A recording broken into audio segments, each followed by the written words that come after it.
Hello and welcome on behalf of the Canadian Science and Policy Conference for 2018. I'm joined today by Madison Rilling of the Fonds de Recherche de Québec. Thank you very much for joining me today. Welcome. My pleasure. Thank you. So I guess let's start off with a kind of general question about your background with the Fonds de Recherche de Québec and what makes your position unique. What are some of the kind of major challenges or major roles that you face with your work?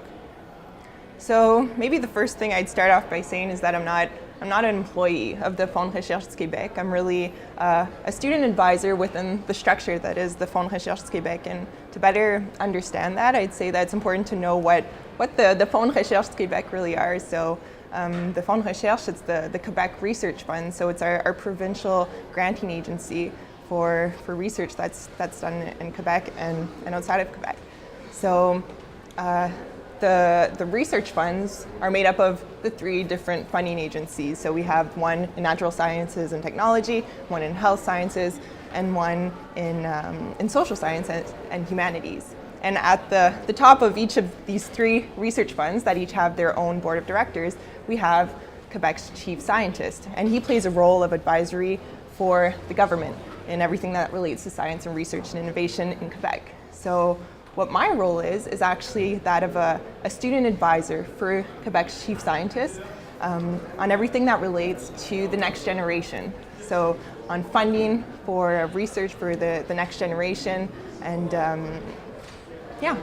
so that's my role. We're basically the student advisory committee is called le Comité intersectoriel étudiant, so the intersectoral student committee of the Fonds de Recherche, and we're made up of about 10 students.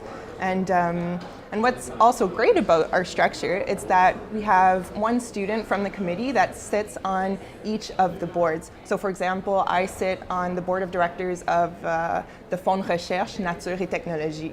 So we don't only play a role of advising, but we also know that there's a student sitting where the decisions are being made. So that's what really, I would say, makes our role unique.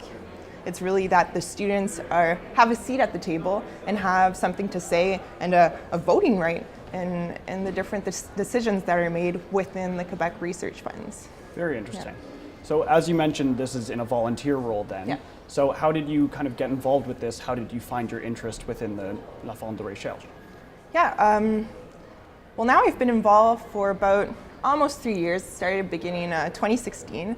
And I'd say how I got involved was more from my background, my intersectoral background, because I did an undergrad in math and physics, so it was more pure natural sciences, I'd say. And then after my master's is in medical physics. So then I started working in the health sector and more in the clinic, I'd say. And so that's what brought me to the Fonds de Recherche, because like I said, our committee is called the Comité intersectoriel, so intersectoral. And that's kind of what caught my attention at first. I wasn't as much aware of what the advisory role would be. And it's something that I learned and that I could say actually I fell in love with after. It's that important role that we play. But what caught my attention was really the fact that they wanted to involve students that were at the crossroads of different sectors and that could kind of go across the boundaries of different disciplines in what they did in their day-to-day research and understanding how those different disciplines have to communicate. And that's really also something that's a core element to our student advisory committee. It's that we span across the different disciplines from natural sciences to health to social sciences, and we work all together to best advise the chief scientist and the board of directors of the research funds for matters that relate to the next generation. Right, okay. So obviously that's very intertwined with the entire idea of science policy. So then how do you kind of see yourself fitting into this role, and how do you think you have the ability to really influence this and build upon it? When we talk about science policy, I kind of ask myself the question, because science policy is a two-way street, right? You can have science for policy, but you can also have policy for science, and we're sitting more on the policy for science side of it. So our work is to advise the chief scientist, the board of directors on how we can best make accessible research funds for the next generation, how we can promote research excellence of student researchers, and how we can make that excellent research visible at a provincial level, at a national level, and at an international level. So what we're there is really working in the policy part where we have the funds at the Quebec Research Funds, right?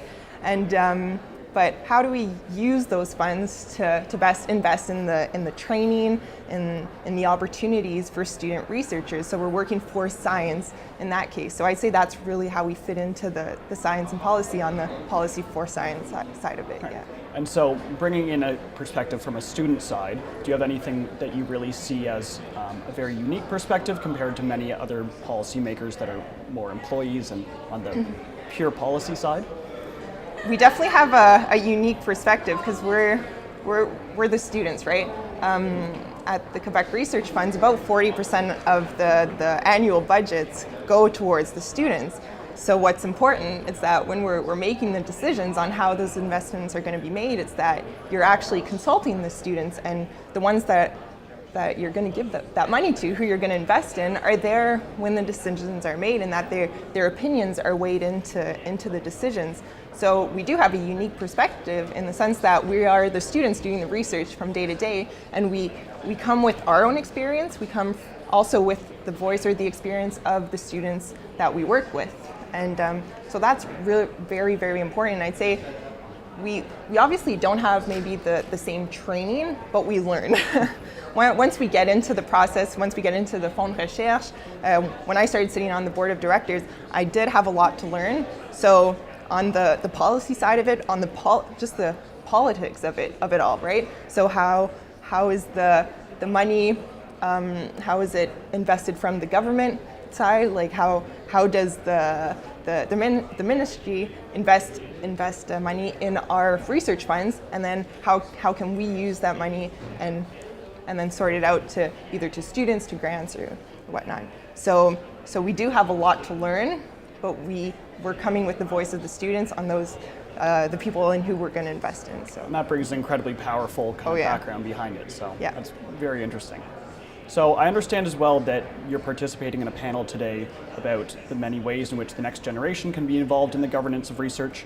What are the major kind of themes of this panel, and what's the major takeaway message, you might say? I'm really excited for that panel. So we're talking about governance of research, so research governance, and how can the next generation get involved. So what we want to show with our panel, first of all, is that there's a lot of different ways in which you can involve the next generation. And so in our panel, we're going to have, I'm going to be in the panel, so I'm going to be talking about my role as a student advisor, but also as me as a board member with the Fonds de Recherche Nature Technologie. So I actually have a seat at the table, so I can influence research governance in that case, and I'm kind of built into the structure, if you could say. But you also have other roles where it's not so much an advisory role, but it's more of a lobby role. So where you have like pressure groups, for example, that can influence research governance in their own way, right? Because I can't take a public voice and say this is where the money of the government should be going, but other groups can do that. So that's a very important way. And we're going to have Tina from Science and Policy Exchange, a group based at a nonprofit based at McGill University, who's going to be speaking to that. We can also have one of our participants, Blake from the University of Waterloo, and he actually has he participated in Science Outside the Lab North, and so he got hands-on training in science policy. But he also has an academic expertise on the whole question, so that's going to be really interesting to bring that whole perspective. And we're going to have Donna Kirkwood from Natural Resources Canada, who's going to kind of build, bridge the gap between the students and the government side and say, why is it important to have the next generation involved? Why should they be there? Why should they have a seat at the table when the decisions are being made? And why is it important for Canada? Why is it important for our government, for our universities, for the Canada of tomorrow? So that's really what we're going to be bringing to the table, is that there's a lot of different ways that we can get involved, and there's really strong impacts that we can have on the whole structure. And I think I'd finish by saying that one thing we also want to address is that there can be obstacles in getting the next generation involved. It's sometimes we don't have a seat at the table. Sometimes another student was saying we have to bring our own chair to the table. So it can be hard for students to get that seat, but it can also be hard for organizations to know how to go about getting the next generation involved. So that's the whole discussion that we want to have during our panel. So we're really looking forward to it. Incredible, and really looking forward to that. It'll be great. So lastly then, what do you see as kind of the greatest value to come from the whole Canadian Science and Policy Conference? It's bringing together many people from many different sectors, and it has a very large impact in terms of governmental attendance. But what do you think is the kind of the biggest impact?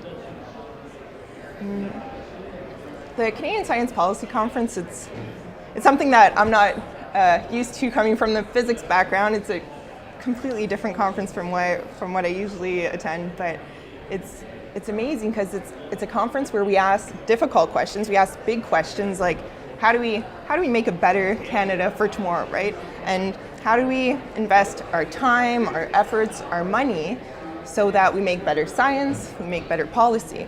And I think this year specifically, the CSPC got it right when they made one of the main themes, science and the next generation.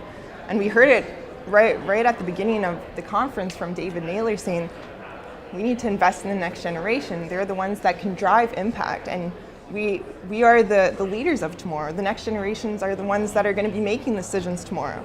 And so that's why we need to involve them right from the get-go, give them a seat at the table, train them, give them the opportunities to train them so that they're better prepared for tomorrow. And what's great about the CSPC is that we are bringing students to the table, but we're bringing everyone from government, from academia, from the parliament, and we can sit down and have those discussions, but discuss the solutions as well on how to better involve the next generation. That's what I'd say is the best added value or the best value of the CSPC. That's a very good answer, I like that. So finally, if you'd like to wrap up, is there anywhere online or other resources where people can learn a little bit more about your work? Yeah, definitely. If you want to learn about the Comité intersectoriel étudiant, you can follow the chief scientist on Twitter or check out the website, the Fonds Recherche website, or follow me on Twitter at Madison Rilling. Great. Well, I'd like to thank you very much for taking the time to do this. It's been great to get to talk to you about this. It was a pleasure. Thank you so much, Peter. I hope you enjoy the rest of the conference. Thank you.